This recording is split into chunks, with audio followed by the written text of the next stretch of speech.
Nakakatuwa itong mga manggagatas, sistemang babatas. No? Ano, kayo dyan sa House of Representative, ah, ganyan kadaming mga ngayon pa lang po tayo nakakita ng isang individual na hindi politiko. Natuloy ang kanilang rally sa harap ng Crown Plaza. Senator Risa, nakita mo kung gaano karaming taga-suporta itong si Pastor Kibuloy. Ayun na nga no, mga kababayan, napanood nyo po yung ating intro. Paano ba yan, Senator Risa Hontiveros? Noong panahon na iniimbestigahan nyo yung issue noong kapihan na ito kay Senyor Aguila, wala pong ganyan. Walang ganyang nagrarally. Kaya ang sinasabi natin dito, parang nakakalbo na po ata tayo. Parang tumataas yung hairline natin. Yan po ba tinatawag lang sign of aging? Tumatanda na si PH update.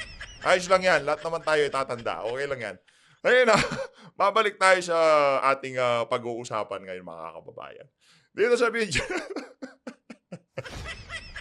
dito sa video na to, mga kababayan, pag-uusapan po natin itong mga taga-suporta nitong si Pastor Kibuloy. Naku po, Senator Risa Hontiveros, medyo maghinay-hinay po kayo. Kayong mga opisyal ng pamahalaan, huwag nyong ipilit at huwag nyong gawan ng mga gawa-gawang istorya yung mga high-profile individual. Noong panahon ni General Bantag, actually, meron ding mga rally-rally na ganyan kagaya sa kanya. Dito kay Tiebes, wala kay Tiebes. Pero kay General Bantag, maraming pagtitipon yung ating mga kababayan dyan sa Norte para magpakita ng suporta dito kay General Bantag. Pero ganun pa rin ang nangyari. No?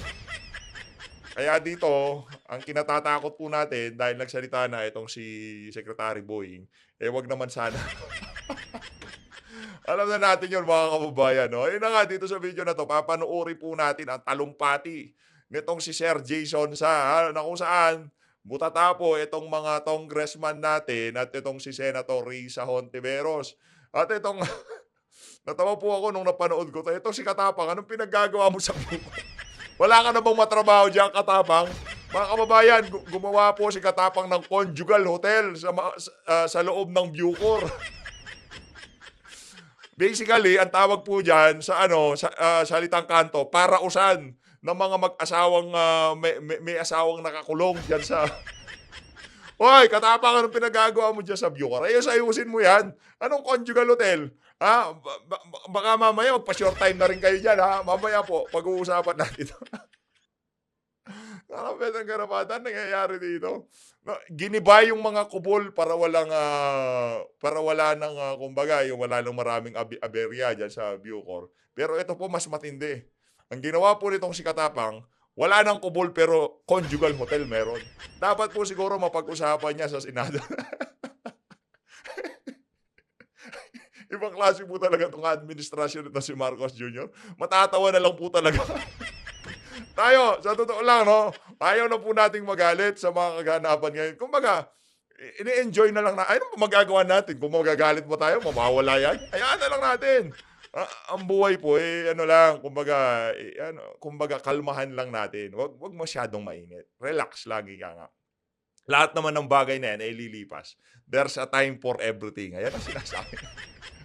At dito po, pag-uusapan po natin itong banat nitong si Senator Risa Hontiveros. Ang sabi po niya, Hontiveros, di apektado sa panawagan, mag-resign siya. Yan ang problema dito. Bakit mo sinagot kung di ka apektado? Ito, Senator Risa, hindi biro itong membro nitong si Pastor Apollo Kibuloy. Napakarami po. Again, disclaimer, hindi po tayo membro ng KOJC. Hindi po tayo, kumbaga, doon sa pinaglalaban ni Pastor Kibuloy pagdating doon sa nation building, pagdating doon sa pagtapos dito sa mga makakaliwang grupo, kasama po tayo doon, 100%. Pero pagdating sa faith niya, ibang usapan yun, mga kababayan. Yun, ano naman po tayo dyan, no? Talagang dinidisclose po natin na hindi po tayo kasama sa KOJC. Ayan, doon po tayo sa nation building. Ayun, doon tayo sa nation building, okay?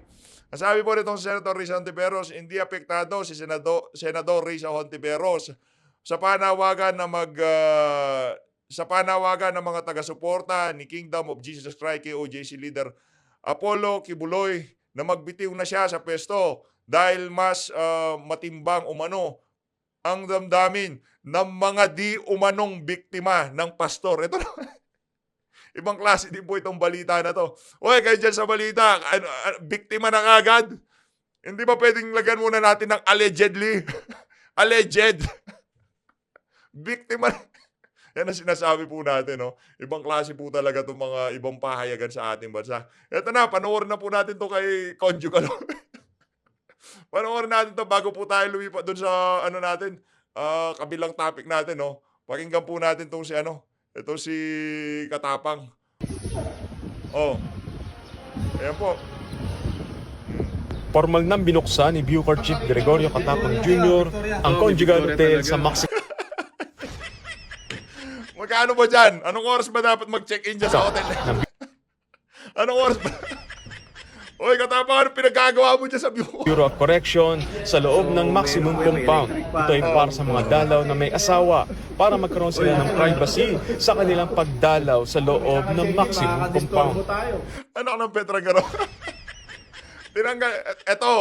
Ito ang tinatawag na pinagandang kubol. Kung doon panahon nito si General Bantag, wasak lahat ng kubol. Itong si Katapang, hindi tayo gagawa ng kubol. Lumang tugtugi na yung kubol-kubol na yan. Ang gagawin nating conjugal hotel. Ayun. Diba? Pero, panigurado tayo, yung mga high-profile inmate, dyan sila natutulog. Di naman papagamit yan sa mga may asawa. Grabe po. Iyak, ang dumi na yan. Hotel, my goodness. Sino maglilinis ng mga linen dyan? Yung mga pinaggamitan, yung mga basura ng Petrang Karamata. Ano yan? Ha? Ano nangyayari sa bansa natin?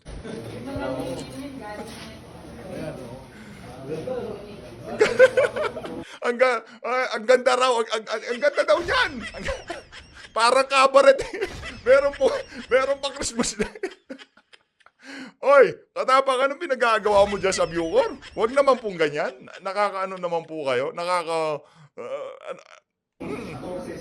Ang ganda raw, ang ganda.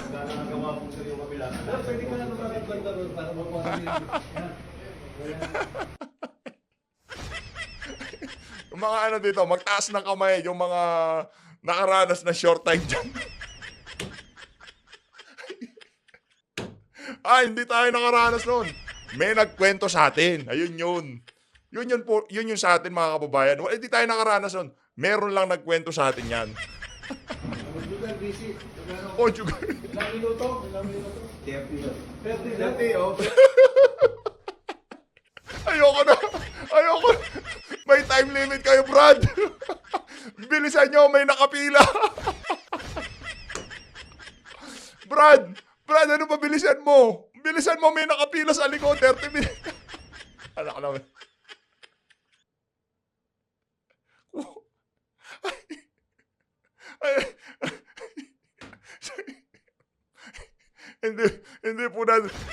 Hindi ko maarok ang katalinuhan nitong si Katapang. Ibang klase po. Conjugal visit, hotel sa Bucor. Pwede magpa-extend. Pwede. Bitin. Ulo to. Pag po daw nabitin, pwede magpa-extend. Ayoko na. Okay na ako doon. Okay na. Mga kababayan, update. Alert. Sa mga may kalaguyo, may kabit o may kinakasamang nasa Bucor, yung mga nakulong dahil sa pakikipag-apid, na may kakalantari, yan, punta po kayo sa Bucor. Malaya na po kayo. Yung mga kalayawan nyo, pwede nyo nang ilagay dyan. Ano ba yan? Katapang, ano yan? Dumako po tayo dito kay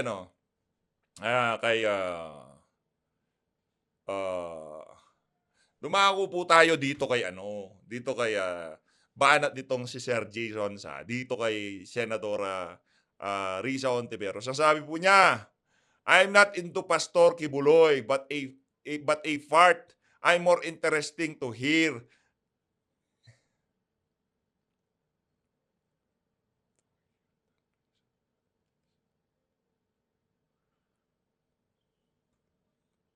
Ayun naman po mga kababayan, move on na po tayo doon sa conjugal visit.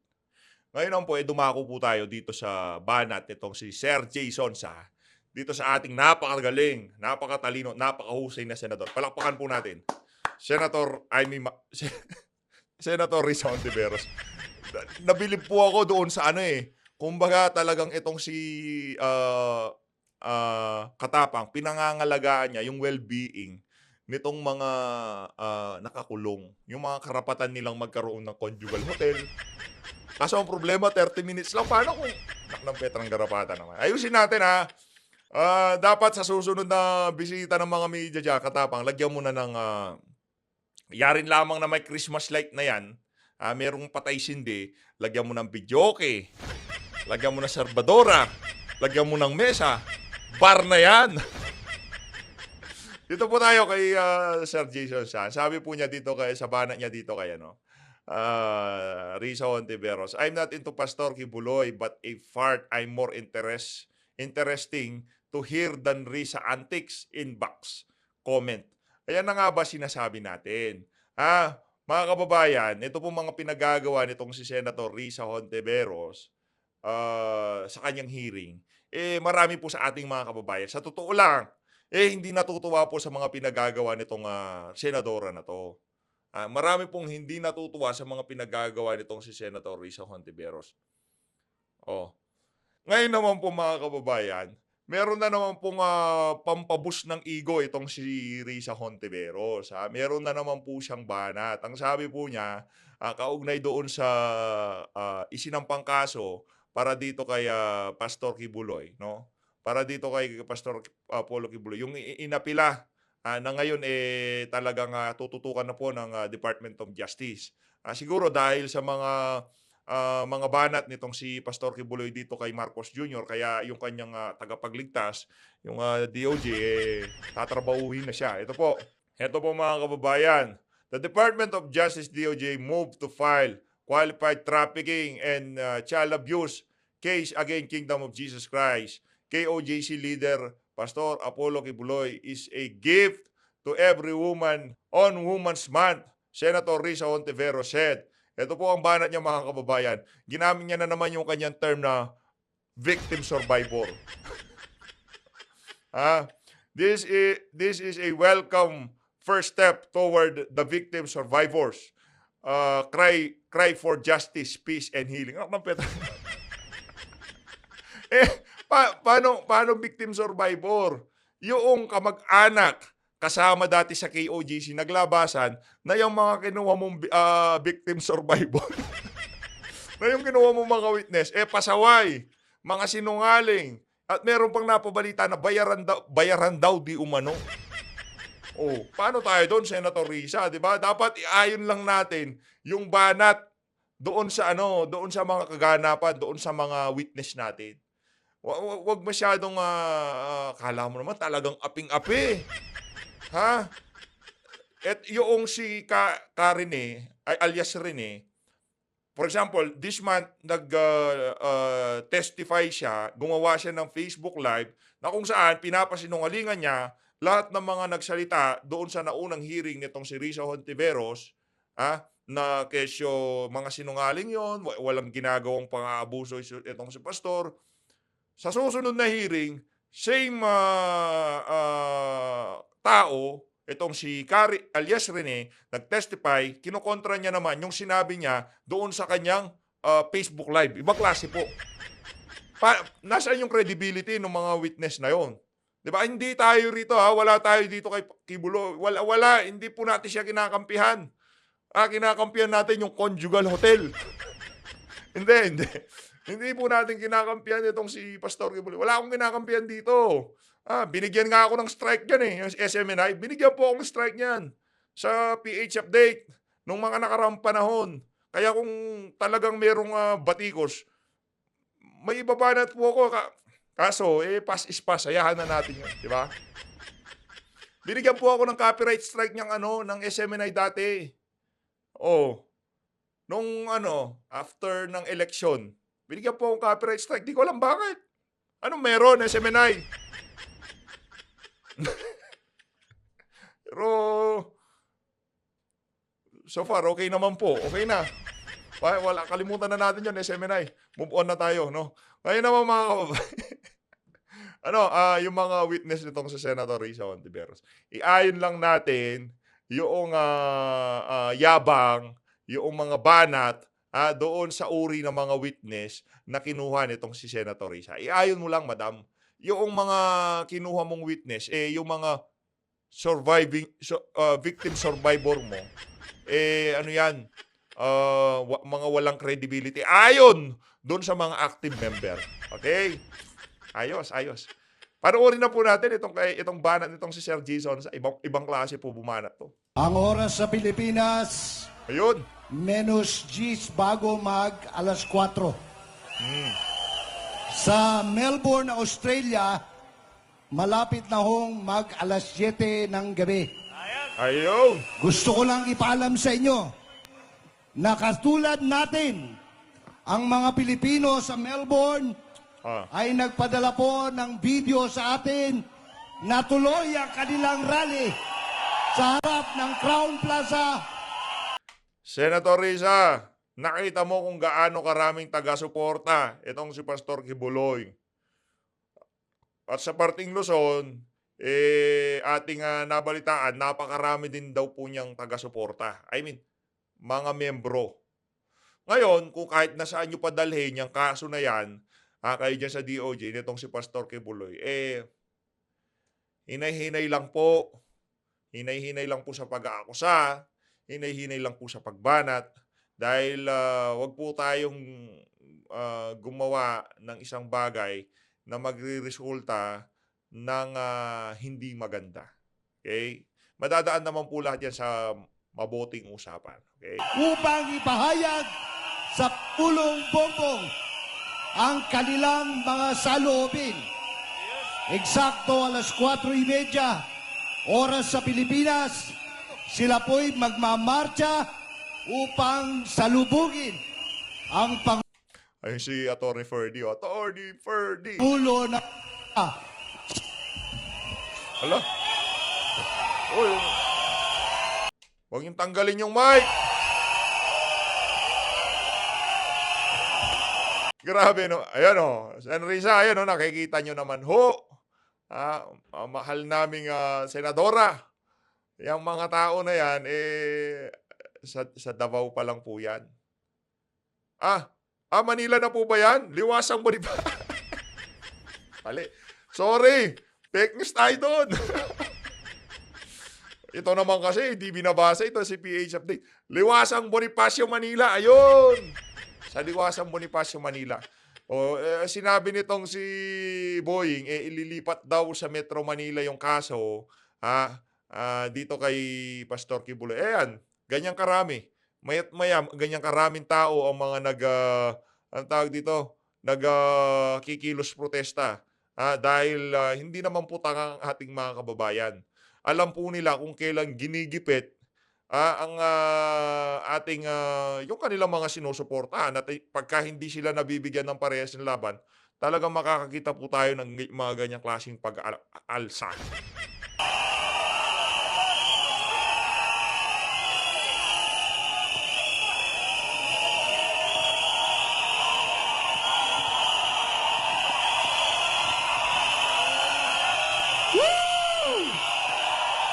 ang chairman ng Volunteer Against Crime and Corruption, si Attorney Ferdy Topacio. Ayun! Hey! Woo! Magaling yan, si Atty. Ferdy, magaling. Magaling naman talaga. Magaling.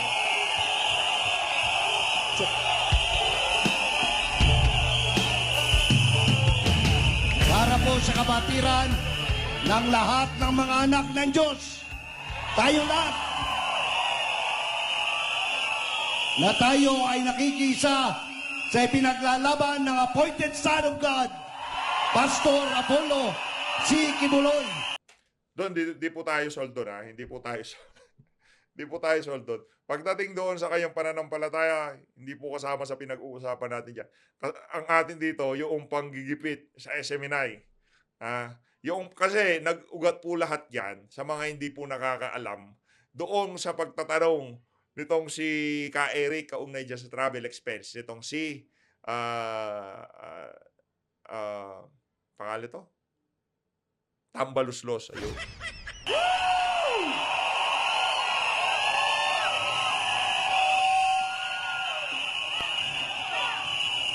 Huwag ho kayong mabahala kung sa mga kasalukuyang panahon ay hindi po ninyo napapanood sa Free TV at sa Free Radio ang SMNI.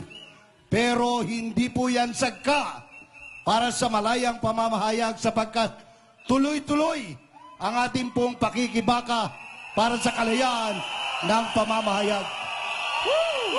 Yaon! SMNI! SMNI! SMNI! SMNI! Binigyan ng strike si PH Update, SMNI. Binigyan ng strike si PH. Grabe. Ano ko po nun, sobrang lungkot ko nun nung binigyan akong strike. Hindi ko alam kung bakit. Baka ginamit mo yung video nila, hindi ka nagpaalam. Ginamit nga, kaso akala namin goods kami hindi pala kami goods. SMNI! SMNI! Ibalik! SMNI! Ibalik! Ibalik! Balik! Nakakatuwa. Balik! Nakakatuwa itong mga manggagatas, sistemang babatas. No? Kayo dyan sa House of Representative, ganyan kadaming mga ngayon pa lang po tayo nakakita ng isang individual na hindi politiko na merong ganyang klaseng, ganyang karaming taga-suporta outside sa Mindanao. Pati yung new media at social media, yung kung saan napapanood nyo, yung travelers, si Mr. Si Mang Madong, no? Pati yung gusto nila sagkain na rin. Huwag na ipalabas. Sobrang talino. Pero hindi po yan mangyayari. Yung, Hindi po yan mangyayari.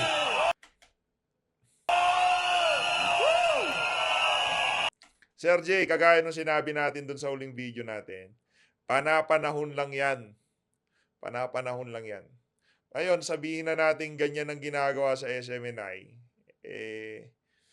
Pagkatapos itong administrasyon na to, parang si Dilima lang yan. Di ba? Nakalaya. Oh.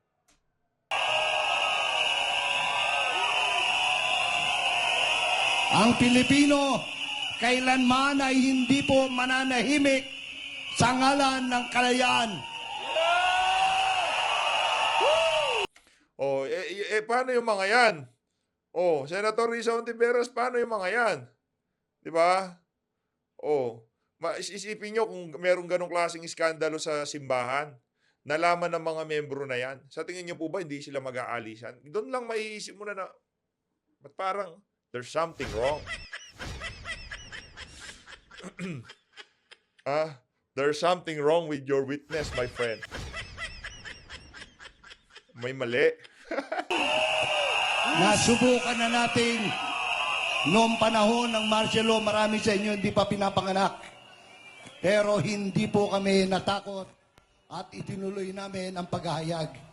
Lalo pa ngayon.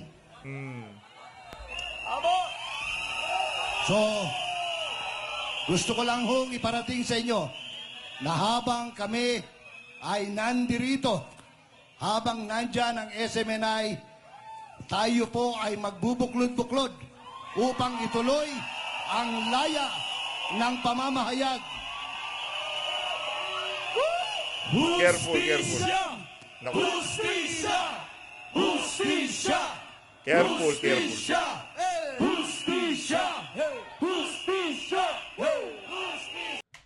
Ayun na nga mga kabayan, dito na po natin tatapusin ang ating reaction video kaugnay dito sa napakaraming dumalo dyan sa Liwasang Bonifacio, Manila. Napakarami pong mga taga-suporta nitong si Pastor Kibuloy at nananawagan sila ng justice. Ang atin dito, para dito kay Hontiveros, alam ko matagal ka pa dyan, kasabay mong bababa itong si Marcos Jr. Pero careful ka, madam. wag po tayong basta magpadalos-dalos. Yung tipong, kasi ano yan, ego. Ego ba? Ego. Ego. Pagka sinabing ego, pagka dahil senador siya, at gusto niya ipatawa, gusto niya i-contempt, gusto niya ipahiya, gusto niya, kung ano gusto nilang gawin dyan sa Senado, ego ba? Dapat hindi mo sila pwedeng kontrahin. Totoo, ganun yun, no? Ganun yun. Ano ba ang dahilan? Ano ba ang makukontribute nitong si Kibuloy diyan sa hearing mo na yan? Ano ba yung significant niya? Bakit hindi mo ba magagawa yung iyong committee report kung wala itong si Kibuloy? Ganun ba siya kahalaga dito sa pagdinig na to? Sold ka na, di ba? Paniwalang-paniwala ka na doon sa mga sinasabi nitong victim survivors. Dapat sana, ang gawin mo niyan, gumawa ka na ng committee report dahil paniwalang-paniwala ka na meron pang abusong ginawa itong si Kibuloy. Di ba? Ganun lang po yun eh. Hindi natin maintindihan kung bakit mapahanggang sa ngayon, wala pa rin. Di ba? Yun lang naman po yun mga kababayan. So, please, mag-ingat po kayo lahat. To God be the glory. Hasta la vista, baby. Mag-ingat po kayo lahat. Mahal natin ng Pilipinas. Magkita-kita po ulit tayo mamaya. Adios.